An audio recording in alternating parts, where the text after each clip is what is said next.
Hello friends, welcome to மாலாசம்ல kitchen. இந்த வீடியோவில் மணத்தக்காளி கீரை தண்ணி சாறு எப்படி செய்யுதுன்னு பார்க்கலாம் வாங்க.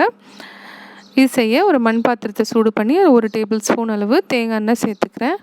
எண்ணெய் சூடான அப்புறம் இதில் 1/4 டீஸ்பூன் அளவு கடுகு, 1 டீஸ்பூன் அளவு ஜீரகம், இது ரெண்டும் சேர்த்து தாளிச்சிக்கலாம். அடுத்து ஒரு பச்சை மிளகாய், 10 சின்ன வெங்காயம் பொடியாக நறுக்குனது.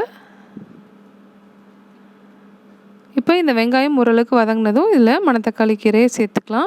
மணத்தக்காளி கீரையோட பயன்கள் பார்த்திங்கன்னா வயிற்றுப்புண், வாய்ப்புண் இதெல்லாம் நல்லா குணமாக்கும். அல்சர், அசிடிட்டி இருக்கவங்களாம் ரெகுலராக இதை எடுத்துக்கிட்டாங்கன்னா அவங்க அந்த பிரச்சனைலேருந்து விடுபடலாம்.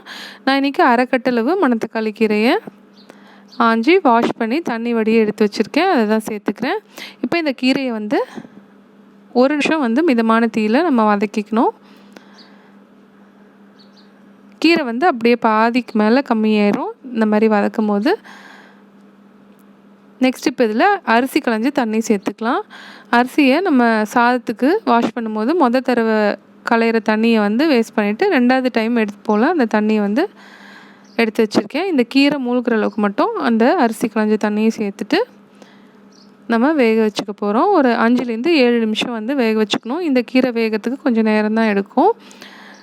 இப்போ இந்த கீரைக்கு தேவையான உப்பும் மிளகுத்தூளும் சேர்த்துக்கலாம்.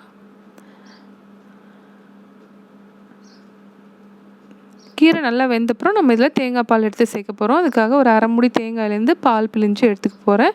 2 டைம் நம்ம வெதுவெதுப்பான தண்ணியை சேர்த்து பாலை பிழிஞ்சு எடுத்தோன்னா இந்த அளவுக்கு பால் வரும். அதை சேர்த்துடலாம். நம்ம இந்த கீரை வெந்தப்புறம் உப்பெல்லாம் நம்ம செக் பண்ணிவிட்டு இன்னும் கொஞ்சம் தேவைப்பட்டால் சேர்த்துடலாம்.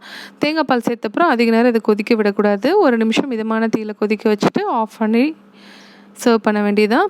இந்த சாரை நம்ம தனியாக வடிகட்டிட்டு சூப் மாதிரியும் சர்வ் பண்ணலாம். அப்படியே கீரையோடு சேர்த்து நம்ம சாதத்தில் பிசைஞ்சும் சாப்பிட்லாம். ரொம்ப சூப்பராக இருக்கும். இந்த ரெசிபி நீங்களும் உங்கள் வீட்டில் ட்ரை பண்ணி பாருங்கள். இந்த வீடியோ உங்களுக்கு பிடிச்சிருந்தா மறக்காமல் ஒரு லைக் பண்ணிவிட்டு உங்கள் ஃப்ரெண்ட்ஸ் அண்ட் ஃபேமிலியோடு ஷேர் பண்ணிக்கோங்க. புதுசாக நம்ம சேனலை பார்க்குற ஃப்ரெண்ட்ஸ் மறக்காமல் சப்ஸ்கிரைப் பண்ணிக்கோங்க. வேறு ஒரு யூஸ்ஃபுல் இன்ட்ரெஸ்டிங்கான வீடியோவில் உங்களை சந்திக்கிறேன். தேங்க்யூ ஃபார் வாட்சிங்.